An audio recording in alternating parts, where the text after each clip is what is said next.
சர்க்குருவே சரணம், சர்க்குருவே போற்றி, சர்க்குருவே துணை. அனைவருக்கும் வணக்கம். அடியேன் திருப்பூர் ஞானசபையில் இருந்து சூர்யாசீடன். இந்த திருச்சபையானது திருப்பூர் மாவட்டம் பாண்டியநகரில் அமைந்துள்ளது.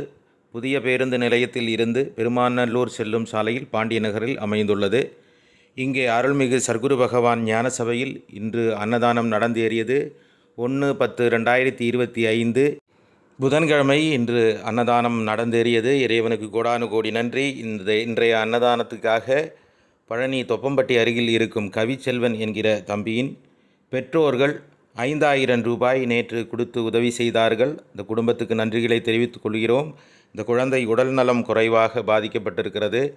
இறைவன் விரைவில் குணப்படுத்தி அந்த குடும்பத்துக்கு மகிழ்ச்சி தர வேண்டும் என்று பிரார்த்தனையோடு இருக்கிறோம். ஞானசபை பிரார்த்தனை செய்து கொண்டு இருக்கிறது. இன்று தங்கை எல்லம்மாள் 2000 ரூபாய் கொடுத்து அன்னதானத்துக்கு உதவி செய்திருக்கிறார். காணொளிகளை பார்த்து தங்களால் முடிந்த உதவி செய்த அனைவருக்கும் நன்றிகளை தெரிவித்துக் கொள்கிறோம். இறை அருள் பெற வேண்டும் என்பதற்காக இறைவனுக்கு தொண்டு செய்யலாம், ஏழை எளிய மக்களுக்கு அன்னதானம் செய்யலாம், நம் வாழ்க்கையில் இருக்கும் கர்ம வினைகளை தீர்க்கலாம். நன்றி. நற்பவி.